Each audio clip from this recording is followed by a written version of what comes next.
Assalamualaikum warahmatullahi wabarakatuh. Apa kabar anak-anakku kelas 9? Semoga kita tetap dalam lindungan Allah Subhanahu wa Ta'ala. Apakah hari ini anak-anak sudah siap mengikuti pembelajaran IPA? Jangan lupa mengisi absen dan duduk manis mengikuti pembelajaran kali ini. Sebelum kita awali pembelajaran, marilah kita berdoa bersama-sama dengan bacaan Bismillahirrahmanirrahim. Anak-anakku sekalian yang saya sayangi, saya akan melanjutkan materi tentang reproduksi pada manusia. Kalau minggu kemarin kita sudah mempelajari tentang pembelahan mitosis dan pembelahan meiosis, di mana pembelahan mitosis dan pembelahan mitosis ini merupakan manifestasi dari materi sistem reproduksi pada manusia. Nanti materi pembelahan mitosis dan meiosis itu akan menyambung dengan proses terjadinya sperma dan ovum atau spermatogenesis dan oogenesis. Nah, kali ini saya akan menjelaskan tentang struktur dan fungsi sistem reproduksi pada manusia. Sistem reproduksi pada manusia termasuk ke dalam kategori reproduksi seksual atau kawin, yang artinya reproduksi terjadi melalui proses bertemunya gamet jantan atau sperma dengan gamet betina atau ovum membentuk individu baru yang disebut dengan pembuahan atau fertilisasi. Hasil dari fertilisasi atau pembuahan adalah terbentuknya sigot. Sigot kemudian mengalami perkembangan embrio hingga dilahirkan menjadi anak. Sebagian mamalia termasuk kita manusia bereproduksi secara seksual yang membutuhkan organ atau alat kelamin. Organ laki-laki akan menghasilkan sperma, sementara organ perempuan akan menghasilkan ovum. Kita belajar bareng yang pertama tentang organ reproduksi pria atau laki-laki. Ini gambar dari organ reproduksi pria atau laki-laki ya, di mana pada organ reproduksi laki-laki ini ada organ luar dan ada organ dalam. Organ luar yang pertama adalah penis. Ini gambar penisnya, ya, yang panjang. Kemudian ini namanya skrotum yang kedua, yang kuning ini, ya, sebagai kantong. Penis berfungsi sebagai saluran kencing dan sebagai alat kopulasi. Ya. Penis pertama berfungsi sebagai saluran kencing atau berfungsi sebagai alat kopulasi yang menyalurkan penis ke dalam vagina untuk mengeluarkan sperma. Sedangkan yang kedua adalah saluran ini, yang kuning ini namanya skrotum, pembungkus daripada testis. Skrotum berfungsi untuk menjaga suhu testis agar sesuai dalam memproduksi sperma. Pada sebuah skrotum terdapat 2 buah testis, ya. Testis itu yang bulat ini, ya. Yang bulat ini testis. Fungsi testis adalah sebagai tempat pembentukan sperma. Di dalam testis itu ada yang namanya tubulus seminiferus. Tubulus seminiferus yang ada di dalam testis itu sebagai tempat utama pembentukan sperma.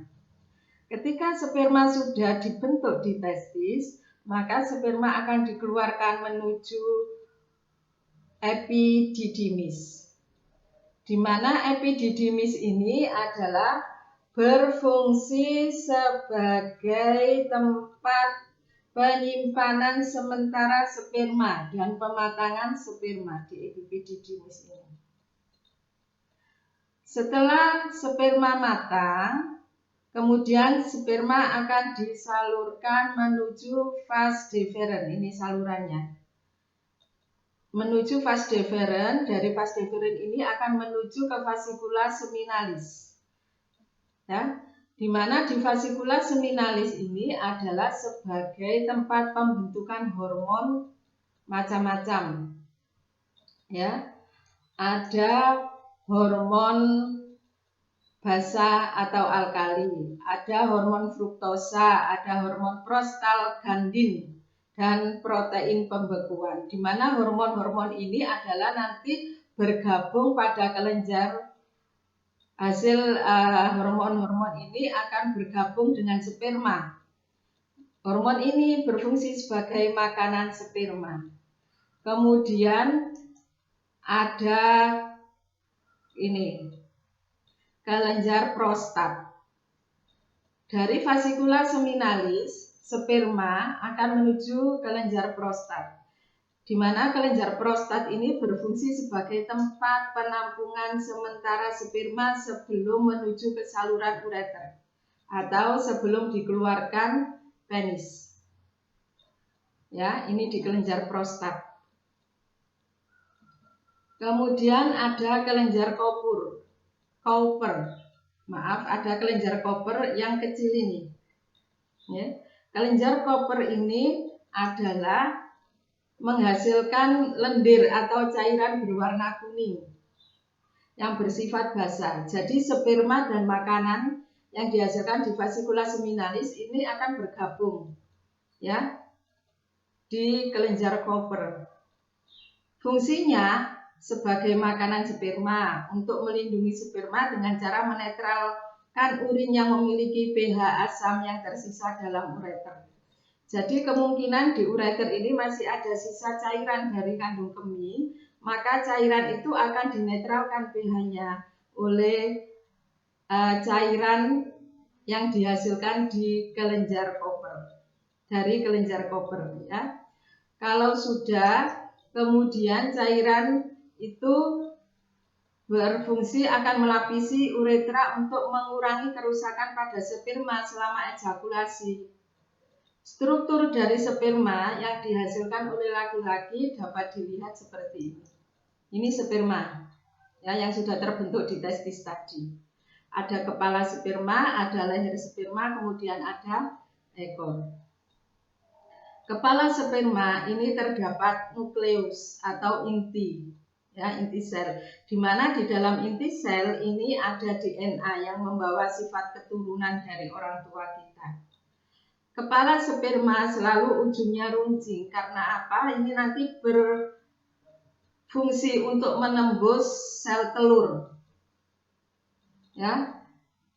Kemudian leher ini, di sini terdapat mitokondria, makanan, ya, bernafas dan lain-lain di sini. Kemudian ada ekor. Ekor ini sebagai alat gerak daripada sperma ketika sudah dikeluarkan dari penis. Nah, selanjutnya akan saya jelaskan tentang spermatogenesis atau pembentukan sperma di dalam testis tadi. Ya, spermatogenesis atau pembentukan sperma itu dimulai pada usia sebelum pubertas, yaitu antara usia 10 sampai 14 tahun sebelum anak-anak mimpi basah. Tandanya anak-anak mengalami pubertas itu ketika anak-anak sudah mengalami mimpi basah. Apa sih mimpi basah? Ketika anak-anak mimpi, tetapi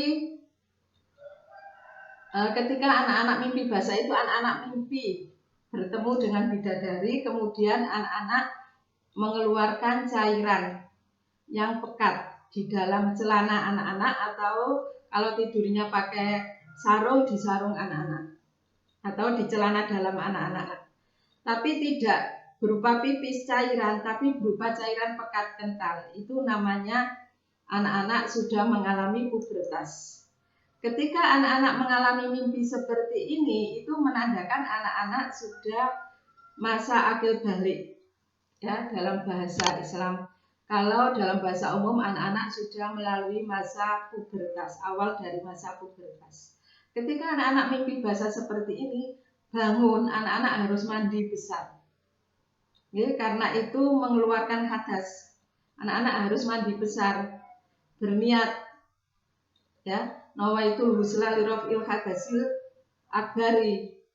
Fardhon lillahi ta'ala, mandi saat dari rambut sampai ujung kaki. Yang sudah mimpi besar, yang sudah mengalami pubertas dan sudah mimpi, apakah anak-anak sudah melakukan mandi pada waktu itu? Kalau kalian belum mandi, nanti pulang atau setelah pembelajaran ini, anak-anak bisa melakukan mandi besar. Kenapa? Supaya anak-anak tidak menanggung hadas.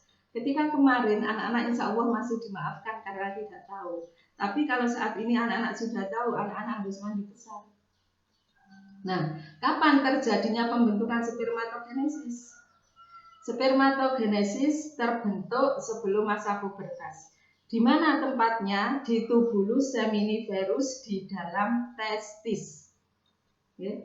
Tahapannya bagaimana? Tahapannya adalah pertama, nih, spermatogonium, ya, spermatogonium yang 2N atau diploid ini akan mengalami pembelahan secara mitosis.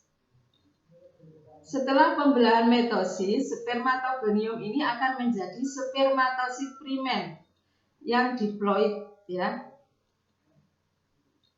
Kemudian spermatosit primer mengalami pembelahan meiosis 1 menghasilkan spermatosit sekunder.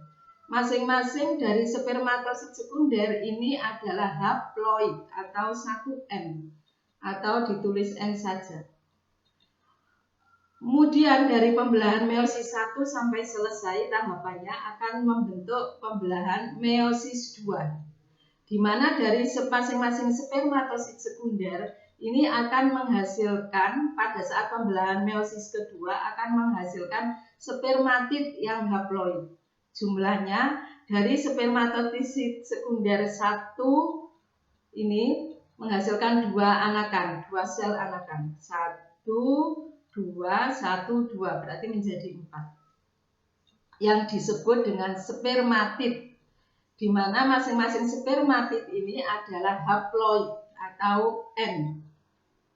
Nah, spermatid ini akan berdiferensiasi atau berkembang menjadi sel sperma yang haploid N. Makanya nanti ini mencari pasangan. Ya, semuanya sperma ini masih haploid atau 1N atau N saja. Ini dari ini yang dinamakan proses spermatogenesis. Dari spermatogonium menjadi sperma, ini adalah proses spermatogenesis. Ya, ini keterangannya bisa kalian baca. Nah, untuk lebih jelasnya, materi ini ada pada buku kalian halaman 7 sampai 15. Oke, di buku kalian IPA kelas 9 semester 1. Untuk memperdalam materi ini, silakan kalian menjawab tugas yang Ibu berikan. Ya, 3 ini silakan dijawab, dicari di buku. Kalau tidak ketemu, bisa kalian browsing di Google. Ya. Demikian anak-anak materi yang Ibu sampaikan pada kesempatan kali ini, mudah-mudahan bermanfaat. Saya akhiri, wallahu muwaffiq ila aqwamit thoriq. Wassalamualaikum warahmatullahi wabarakatuh.